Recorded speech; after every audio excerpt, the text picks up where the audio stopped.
This is your host Yannick Oho Bambe, and welcome to another episode of the podcast. I am more than the immigrant you had in mind.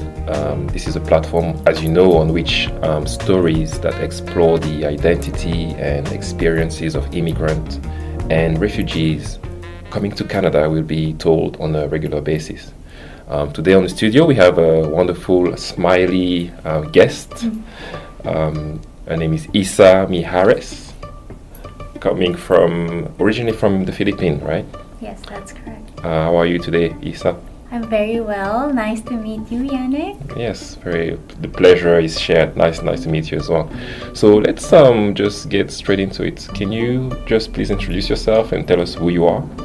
Hi, I'm Issa Mijares, and in the Filipino-Canadian community here in Victoria, I'm known as Teacher Issa.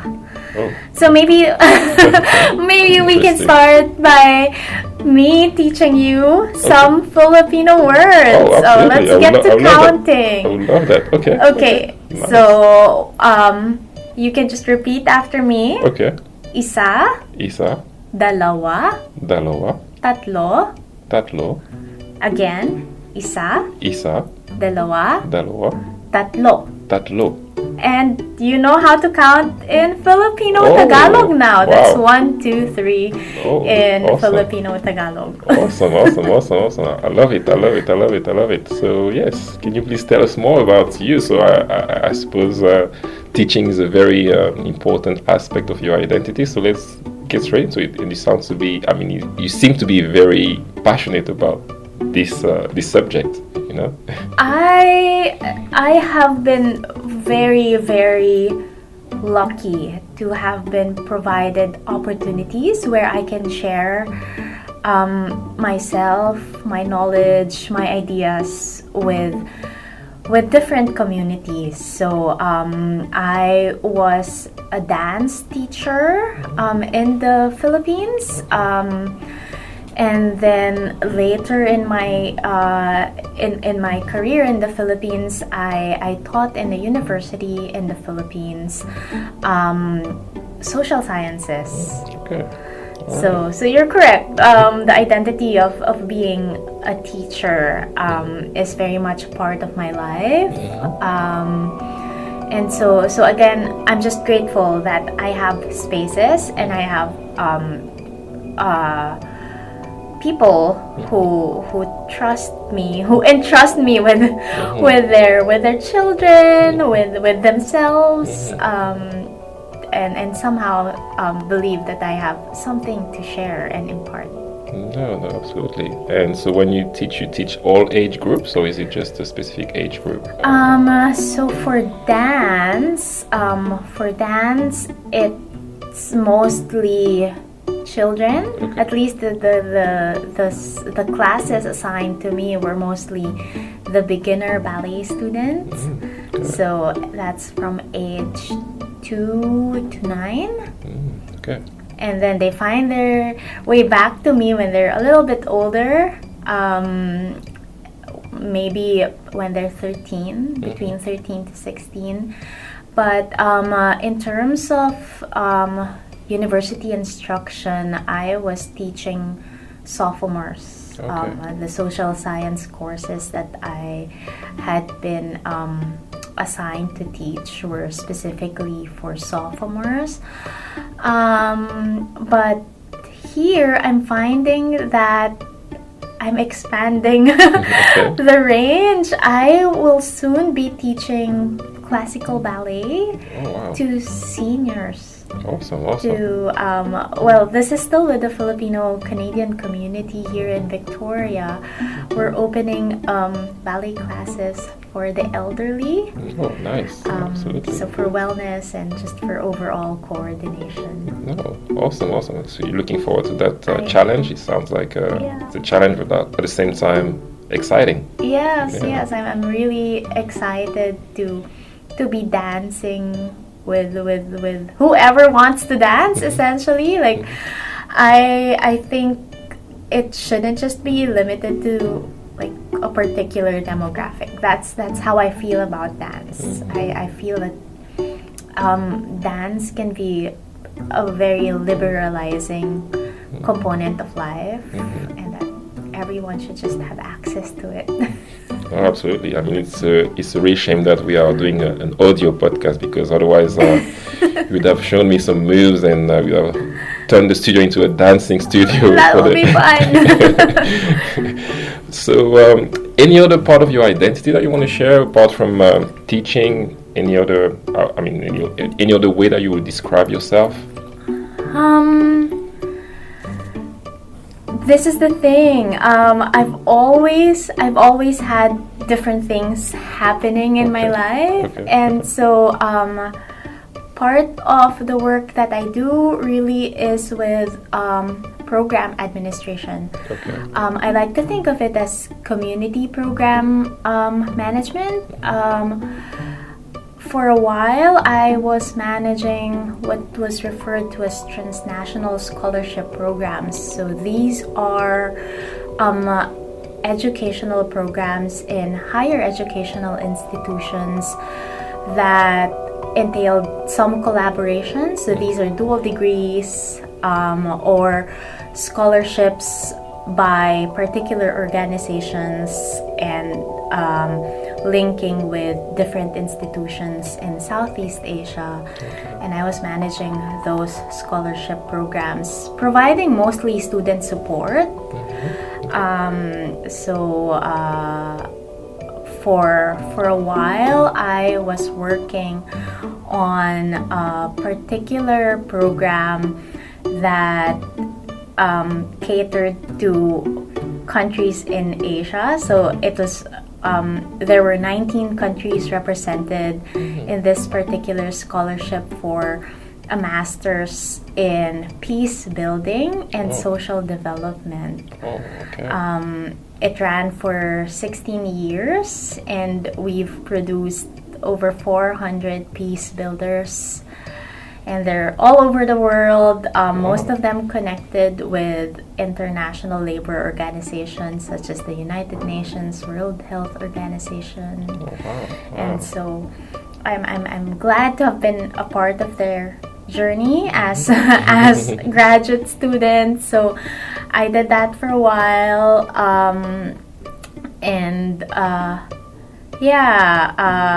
there's still a program that I manage specifically for students with disabilities to give them the opportunity to pursue graduate studies in partner universities in Southeast Asia. Oh wow! You have quite a lot going on. How do you find the time to do all of this? The time difference helps. So there's life here, and then there's life elsewhere. Okay, but when do you sleep though? Do you ever sleep? I do. So I've the past couple of years have actually been devoted to really establishing a schedule for rest. So I do have a cutoff. Yeah, that's important. So. Yeah, because otherwise, there's a risk of burnout, and you don't want that, right? Yes, and we're not getting any younger, so we have to be a little bit more. Although you look pretty young, I would say. I don't know. Are you 15, 16, 17? Thank you. You're my friend. So let's let's go a little bit deeper into your story and talk about Canada and your arrival in Canada. I mean, first I would like to know how long have you been in Canada, and also if you could also tell us a bit of the background story. How does the Canada move happen, right? And was Canada just the only option for you, or did you have other options? And just tell us a little bit more about your journey to Canada, please. Yeah, so I arrived here in Victoria in May 2020. But I had been a landed migrant since July 2019. So a lot of people actually wonder how I could have moved to Canada during the pandemic, especially because Canada had a moratorium for migration during that time, right? So what happened with me was that I had very close friends who applied for permanent residence in 2017. Okay. And when they got their PR, they shared with me that, oh, you know, we sort of have a similar background. If you apply, you're likely to get through as well. So, and I put together the application requirements, and it was very. I feel that it was very fortunate that I got through, and so it was a happy problem to have, to decide, okay, when do I land the migration, because I had just 6 months to. So I received the PR in February 2019. Okay. And so I was like, okay, given my work schedule, when could I possibly go to Canada to land it? Otherwise, it'll be forfeited. Oh, really? Yeah. Oh, okay. So there was a clause. There was a clause in the. And so I had family who was getting married in the U.S. in July. Okay. In July of 2019, I was like, okay, might as well swing by Vancouver to land the migration. And so that's what I did. I stayed in Vancouver for a week just to see how it was there, and then stayed another week here. And then returned to the Philippines. I returned to Manila, returned to my life. And in my mind, I was going to just maybe fly back and forth to just retain the permanent residence. Okay. And then, so you can imagine that, like, I was counting the days of when I was here and when I could be back. Oh, okay. To earn residency months, residency time. Okay. And then when the pandemic hit, the situation in the Philippines, in Manila, where I was living, was not the most ideal. Okay. We had very strict quarantine policies, lockdowns throughout the metro. And where I was working, they had announced that everyone will be working from home. Okay. And so I asked my boss if I could be allowed to work from home. From abroad. Yeah. But elsewhere. Okay. And so they were like, it shouldn't be a problem as long as you're putting in the work. And we were of the agreement that as soon as operations were called back in, that I would find my way back to Manila. Okay. And so I was like, okay, this is going to be a good way for me to earn residency months. And so I flew here, packed a couple of bags, and just made sure I had my laptop with me because that was my work at that time. And yeah, so I sat the pandemic out here and didn't realize that it was going to stretch out for 2 years. Oh, wow. Okay. And so I had already met the requirement to retain the PR. Oh, wonderful. And I was like, okay, another year and I could turn it into a citizenship. Okay. Oh. So that's essentially what happened to me. Okay. So let's talk about the journey then to your first encounter with I had a question first about BC and Vancouver and Victoria. I mean, was it a choice? Was it a particular choice, this region, or do you have other places in mind, and why BC?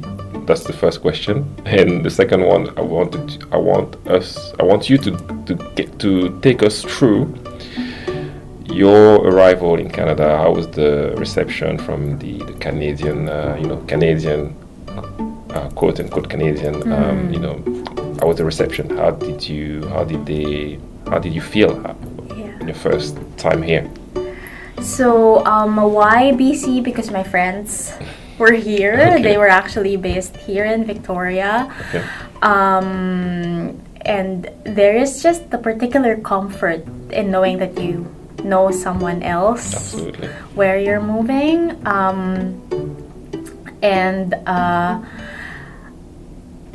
At that time, Vancouver also felt a little bit too stuffy, like so many people compared to here. Okay. I actually thought so. In 2022, I had time to finally start an application to do a PhD, which is something that I've been wanting to do but never really had the time in the Philippines. But I find that here there seems to be more time. I guess I'm not sitting in traffic a lot. Okay. So a lot of time had been let up, and so I find that there's much more that I can do. And so I started my PhD studies in Simon Fraser in Vancouver. Okay. And at that time I thought, oh, maybe I'm going to have to move to Vancouver. And but somehow I just couldn't let go of Victoria. It's just too beautiful a city. And so for the first few terms of my PhD studies, I was actually shuttling back and forth between Vancouver and Victoria. There is still some tug to explore being in the city, like being in the mainland. But for now, I'm also just enjoying the peace that a smaller town brings. Okay, awesome. And so the other question, how was the reception then? Because you came with all of your warmth, your beautiful smile. Did you receive the same when you came here? Victoria is actually a very very courteous city, I would say. Okay. Not as warm as I would have hoped it will be, but people are nice. Okay. People are nice, and people are very careful about what they say. At least most people. Okay. But I've noticed too how when I first visited in 2019, I don't call it a landing, a landing trip. Yeah. It was really more of a visit. When I visited in 2019, it wasn't as diverse as it is now. Okay. And in a span of like 4 years, it has changed drastically, and it's a change that I'm really grateful for, because I'm seeing more people who look like me as compared to seeing more Caucasian looking people. So when I first moved here, it was like, especially for a female like me, it was a little bit jarring to still see that there were that kind of thinking. I would have people like come up to me and for small talk and ask if I was here because of a Canadian boyfriend. Really? Okay. So it's like, no, not so quite. I mean, the sort of like stereotypical attitudes you encounter. I guess the most unsettling experience I had was I was grocery shopping, and there were a couple of female grocery shoppers as well who had been looking at me for a while and eventually came up to me to ask what my ethnicity was.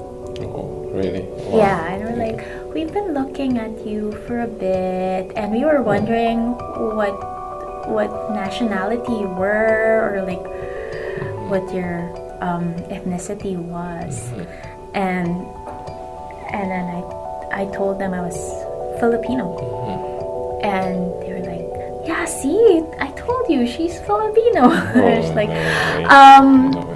and they were like, yeah, you have the most pleasant face we've seen of a Filipino. Oh my God. And I was like, Unbelievable. I didn't know how to feel at that time. I was like, are you trying to tell me I'm pretty? You could just have said I was, and I would have said thank you. But and they were like, and they kept on saying, yeah, you are your face had just the nicest proportions we've seen of a Filipino, and you don't look too tired. And I was like, what does that mean? What do you think of my people for you to say that to me? And my friend who I was doing the grocery with, he was shocked. He was like, I mean, I could totally understand. I mean, that's like the most shocking, remarks that anyone can. I mean, because I'm someone who tends to give the benefit of the doubt to people, and sometimes I attribute some of the stereotypical attitudes to just plain ignorance, right? Yeah. And I think that some people are just so ignorant that they feel the liberty to say certain things. So that's not to sort of excuse what they're saying, but sometimes I'm just trying to understand the sort of psyche, where they're coming from, right? Well, yeah. But I would rather have someone who doesn't know anything not say anything at all than just to say something that is totally nonsensical. And I still think about that encounter until now. So that happened my first year here, 2020.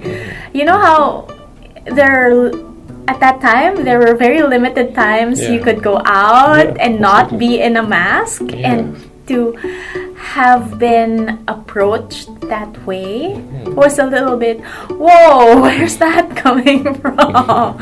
And like, it makes you also, it made me reflect as to like how they view Filipinos too, and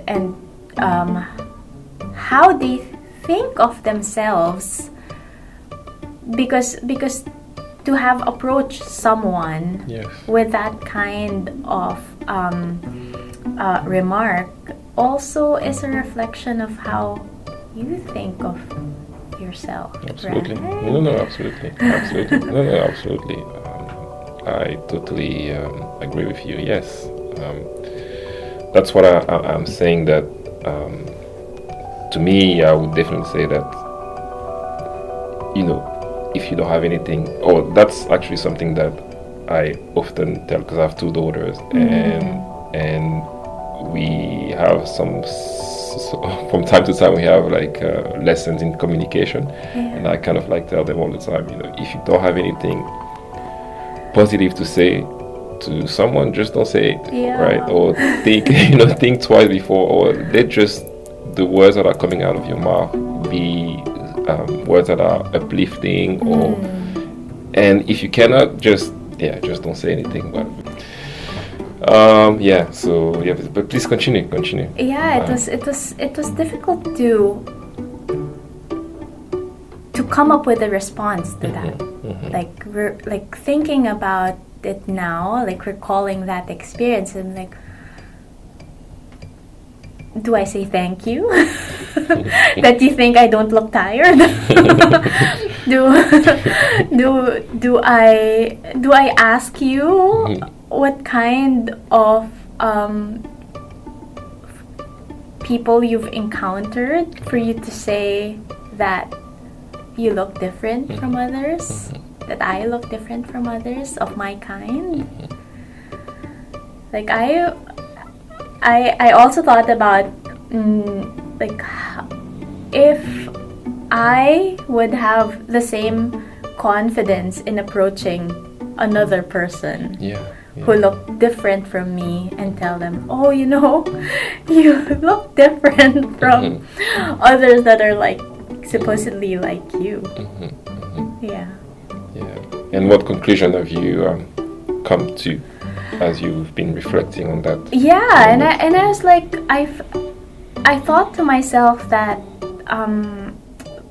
beauty or like pleasantness in terms of physical attributes is not based on ethnicity. No, absolutely not at all. Like if someone was beautiful, I'd say they were beautiful. Absolutely. And I find that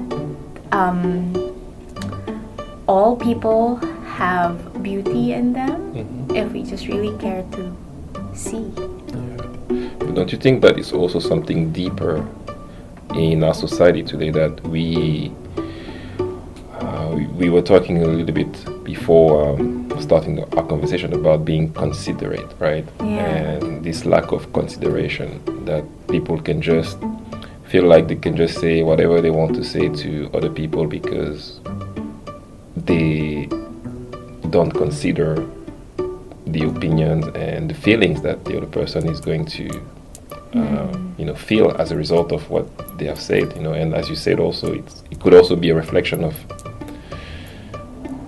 the person themselves, so if they don't show consideration to another human being, that probably means that maybe somewhere, some way they don't show enough consideration to themselves, because if they had consideration for themselves, they would definitely have been able to show consideration to the other. I don't know if that makes sense where I'm going with that. Yeah. But what are your thoughts on this? So I've really been ruminating about it, and my thinking to myself is that it all boils down to compassion. I guess because I've been trying to make sense of all these experiences I've had since moving, and sometimes I feel that consideration may be a higher order thinking that we expect, but maybe the more primal, more intuitive response would have been compassion. Yeah. Because if you were coming from the space of affect, if you just thought that the other is a feeling entity, just like yourself, regardless of cultural upbringing, regardless of like patriotic, nationalistic backgrounds. If we just bring it down to the bare bones of feelings, then maybe we'd be a little bit more careful with what we say and what we do.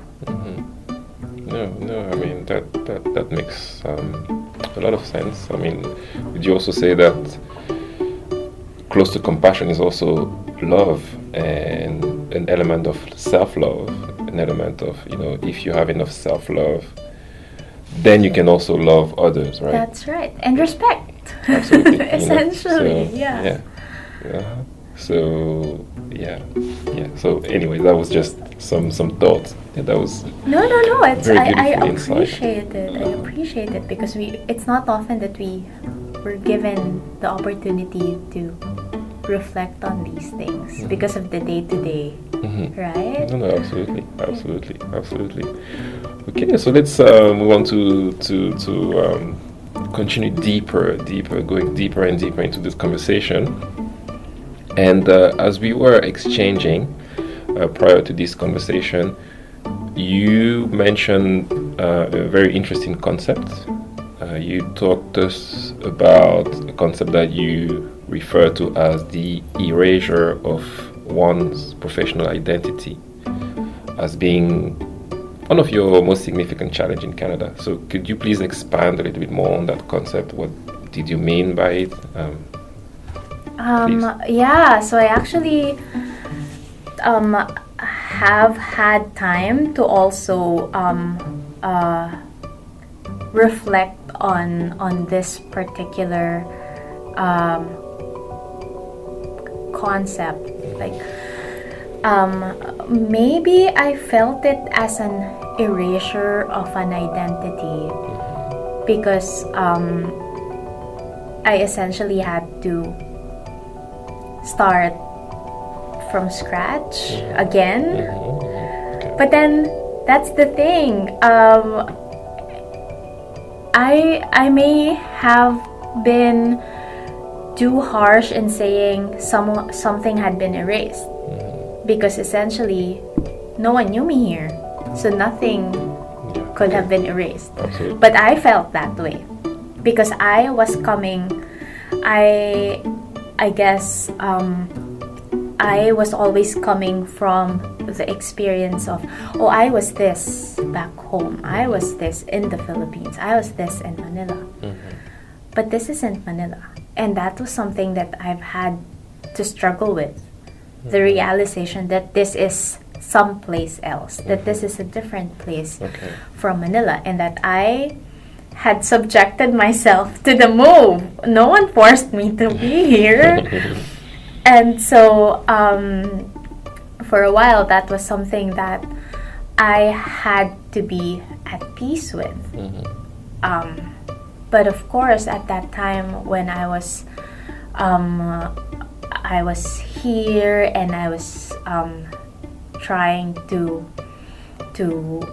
set myself up professionally, it was as if all my experiences from before did not matter. Okay. In what way? Can you please expand a little bit more? Yeah, and on that, I guess when I moved here, something that I could share is how maybe a month into trying to look for proper employment, and again, I know I speak from privilege when I think about these things and my considerations for what is proper employment. And so when it was not as easy getting a professional job as I thought it would be, I called my mom and I was like, why didn't you force me to become a doctor? Or why didn't you push me to study to become a lawyer? Why did you let me dance? Why did you let me study the social sciences? Okay. Wow. And this was the first time that I had thought of myself, what I had built my life around, what the things I trained for, in that light. Because I have always been so grateful for the life I've had until that time. Okay. Like I've always considered myself lucky that while my friends were being forced to take a particular course or study for a particular degree in college, my mom let me dance. And I was so happy dancing. I was so happy learning about dances, learning about how and why it mattered to society. And then all of a sudden I was blaming her because she let me dance. Wow. Because I needed someone to blame. Because it wasn't easy here. Yeah. No, I totally get it. And And I felt so bad after that conversation because, I've been so lucky to have parents who supported me through through my art, through my studies, and then all of a sudden, because it wasn't something that was of use to me here, I came back to them, blaming them. It's like, it could have been easier, if I had studied to become a doctor. Yeah, absolutely. Yeah. No, I totally get it. And the thought that is actually coming into my mind is how, sometimes society and, if you look at it from a bigger, if you look at the bigger picture, right?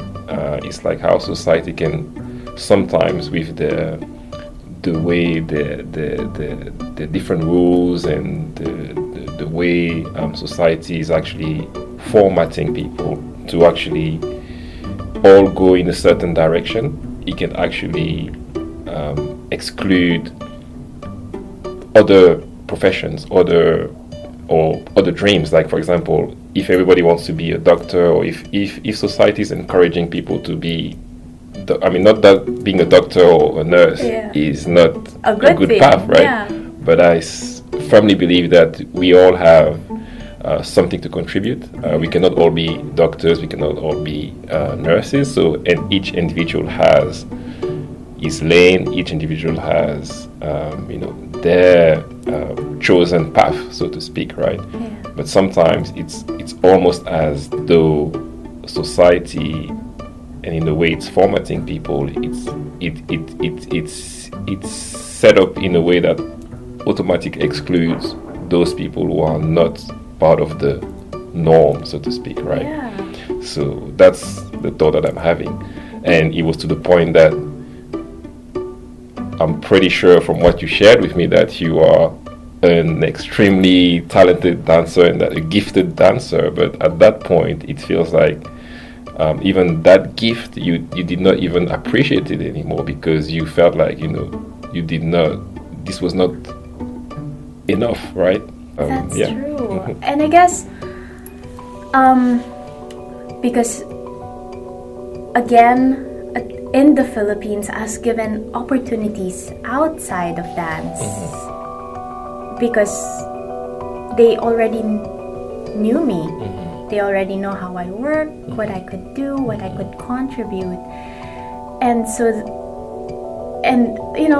even my university jobs, even the program administration, every time people ask me, like, how did you get into that? I would say, because there were a lot of transferable skills from dance that applies to anywhere else. Absolutely. Like I could manage these programs because I can put up a dance production. And these programs, the management of these programs are actually easier compared to putting up a dance recital. If only you knew. If only you knew. Yeah, but of course here, the credentialing system is different. Like if I wanted to work in a particular industry, they were expecting some alignment with my education. Like if I wanted to work in finance, my degree or the diploma, the certificate that I would have taken previously should be in finance. Yeah, absolutely. Oh yeah. I ended up working in the legal industry. And I was able to get that job because I could prepare abstracts, because I know how to do research. And it's funny because when my supervisors at work found out that I was going to pursue graduate studies, and so they were like, oh, are you going to take a paralegal course? I was like, no. Oh, are you going to study to become a lawyer? I was like, no, I'm going to do a PhD in sociology. And one of them said, but you're already here. You're already working in the legal field, you might as well study something related so that you can move up in the field with your further studies. And I was like, and I was like, what are you gonna do with a PhD in sociology? And I was like, I'm going to be me, but with a doctorate degree. Yeah, so it was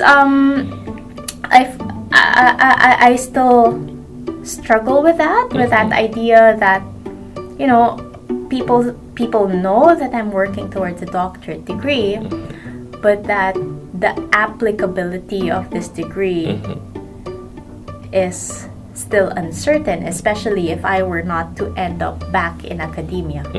Okay. Yeah. And I'm like, but why? Isn't education always good? but here I think everyone's just programmed to think of education as a means to an end. Yes, absolutely. Yeah. And whereas I don't know, I think we should all be students.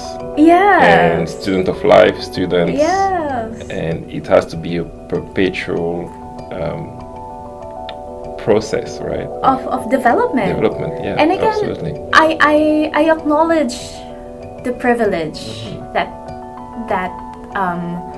allows me to think that way. But yeah, that was a funny conversation that I had with the supervisor. Like, you know, you're going to take the same amount of time studying law and that PhD in sociology. Like, you might as well become a lawyer. Yeah, we already know you're smart enough for school. I'm like, but not everyone needs to be a lawyer or a doctor. Absolutely. Or work in those specific fields. Yeah, absolutely. Wow. Very, very, very interesting. Very fascinating conversation. So let's pivot a little bit. We talked about some of the, I would say, challenges or sad moments of your experience. So were they also happy moments and, you know, moments that you can refer to as your, you know, proud moments of being, you know, here in Canada? Can you just share a little bit? You talked to us about your experience as being a creative, a dancer, and, you know, a little bit as you were introducing the teaching. So I'm pretty sure that, you know, you can just give us so many stories of how that experience has been impacting you positively. Can you just share with us, please? Yeah, I guess the greatest gift I have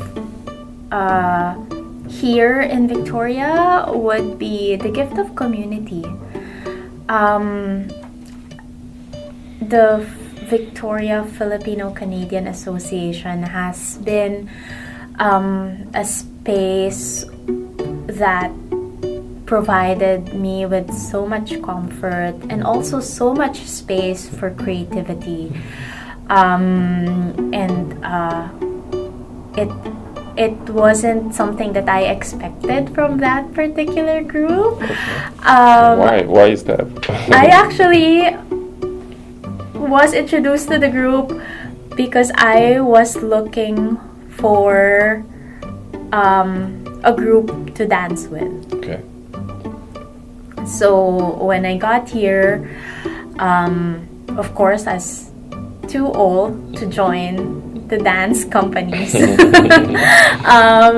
Victoria, like the ballet and the contemporary dance companies.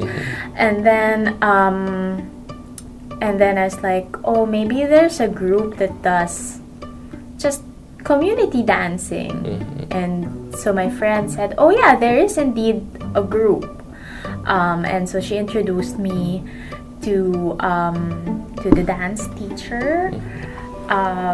And then from there, I got acquainted with the other members, and somehow there seemed to be some synchronicities in terms of what I could offer and what they needed. in terms of human resource. So it was an opportune time for me to get engaged because they were doing a youth camp, summer youth camp, and the person that they had first engaged could no longer teach during the time that the youth camp was going to happen. And so they were like, can you do it? And I was like, yeah, I'm not doing anything else. Like, I don't have work until later in the afternoon when it's Manila time already. So I might as well. Yeah, and then after that, just one project led to another until I found myself pitching ideas and writing up grants, because these are things I was familiar with. These were things I would do for program management.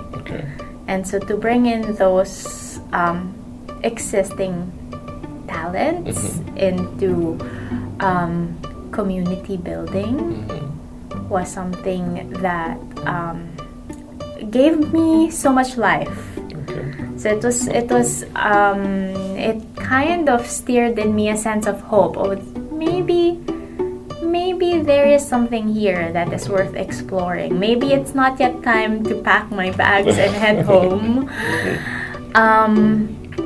In 2021, I applied for a grant for Filipino newcomers in Victoria, and it was specifically for migration management. Like how are you navigating your new life here in Victoria? And so we were able to gather Filipinos who had just come into Victoria and provided them with company as they discovered the city, as they built new lives here. So we were kind of hand in hand in this particular experience of newness. And then after that, I got into more grant writing opportunities for the association, and the Victoria Filipino Canadian Association here in Victoria is a very special one in that they have real estate. Oh, okay. That's pretty good. They're so in 2023, it was safe to say it was the only Filipino Canadian association in the entire of Canada to have their own space. But it definitely serves as a model for other Filipino Canadian associations in the country. The other program that I helped the Filipino Canadian Association with was somehow maximizing the use of the center and opening it up to more people, not just like ethnic-based communities. And we were given funding to run that program of being able to share our spaces with more people. And through that particular program, we were able to find more Filipinos on the island, as well as open ourselves up to more communities. And it's amazing how the provision of space can initiate more collaboration. And it's space that's just there. It's not like we had to do anything special or outside of what we would typically do. It's just really telling people there is this space Yeah. and that it is open for everyone. No, absolutely. Yeah. Awesome. So let me ask you this, because obviously you shared about the not so good experiences and your like proudest moments here as a, I would say, Filipino ambassador. Would you consider yourself to be an ambassador for the Filipino community here? I wouldn't say an ambassador, but I am an enthusiast of my own culture, Okay, and I think that's a nice way to put it. I think that's important. Yes. Because absolutely. there are some migrants who are not proud of their own heritage for some reason, and I am in no position to question that. But if only I could encourage being proud of who we are, of who we think we are, of who we think we stand for. And for me, that always involves my Filipino identity. Yeah, absolutely. It's not like I can hide it. It's not like I can hide it. So I think that there is some sense of pride in being comfortable in being that. Absolutely. Yeah. And so my follow-up question to that would be, if we were to think about the notion of home, since we're talking about your heritage and the Filipino heritage, and obviously the Philippines is your home, and what would you say about BC? I mean, do you consider Victoria to be your home, and what does the notion of home mean to you? If you asked me this question maybe a few months ago, I would say, despite being here for 4 years and despite already being considered a citizen of the country, it still doesn't feel like home. But I realized that I have control of what is home. I like that. And you know, in as much as community here is important, what is important is that I feel comfortable in the community here. Okay. Not just having the community. Yes. I would say it's starting to feel like home. I question things a lot. Like I've noticed. I have been thinking about like the metrics, the numbers. Yes. In terms of like the residencies. Like I wonder how they came up with the number of 3 years to earn the citizenship. And the citizenship, does it go hand in hand with the idea of establishing home or the sense of home? Yeah, so I wonder about those numbers. I guess it's the sociologist in me. Like, where are these numbers coming from? Yes. Like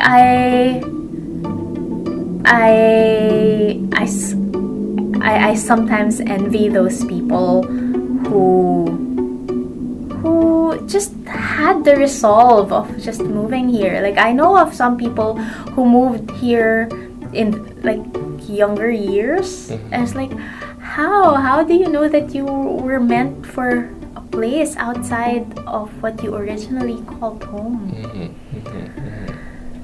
And they inspire me so much, and yeah, it just makes me be more appreciative of opportunities, of situations, of circumstances that I find myself in, that I'm able to encounter these kinds of people who are very strong in their decision making, in their capacity to adjust and to integrate. And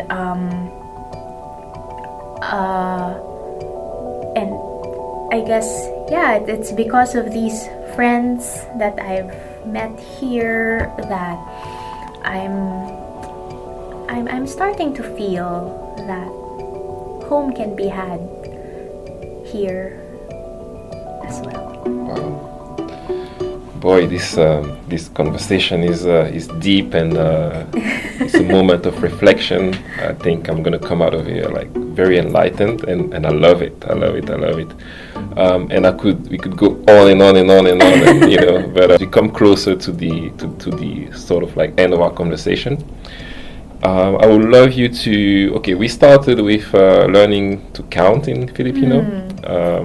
So I would like you to end with some words of wisdom, anything that you want, any thoughts that you want to leave us with. And also because I think our audience by now, they would have figured out that you are you are a thinker, right? You are somebody who loves to self-reflect. So I'm pretty sure that you have something very nice, some nice thoughts, some nice food for thought to leave us with. So I would like you to leave us with something. And as I said, it could be in the Filipino language. It could be a poem or a word of wisdom, or something. Please, the floor is yours. Could you please leave us with something? Yeah. So I guess what dance has taught me is that anything can be learned as long as you persevere. Okay. Awesome. So my dance teacher, Mrs. Felicita Serdaik, her name is Felicita Serdaik, she would always say that perseverance trumps God-given talent any day. And I like to think that. I like to think that. And I like to think that that's applicable in every aspect of life. But in as much as perseverance is important, there's also the need to be adaptive. And I think that is again among the beauties of life, that we're being called to dance and to navigate around certain situations, whether they be easy or not. And we can go through life trudging along, but we can also choose to enjoy it and dance through it. Oh, I love it. Let's all dance through so life. So in Filipino Tagalog, that could translate to not be afraid to sayaw sa saliw ng buhay, to dance with whatever life brings. Wow, that is deep. That is beautiful. Whew, that was awesome. Well, I mean, you heard it. The beautiful from the inside out, Issa, Mijares. It was such a pleasure to have you here. I can also identify as a thinker as well, and somebody who like to self-reflect. So it was a delight to have you on the show today. So I just want to say how much I appreciate your presence, how much I thank you for being here today, and I wish you all the best. And let's all dance through this life. Yes. Thank you so much. Salamat. Thank you, Yannick. Thank you, Issa. And this is a wrap for today's conversation. Make sure you tune in for more in the next episodes of this podcast series produced by the Intercultural Association of Greater Victoria, with funding from the Department of Canadian Heritage.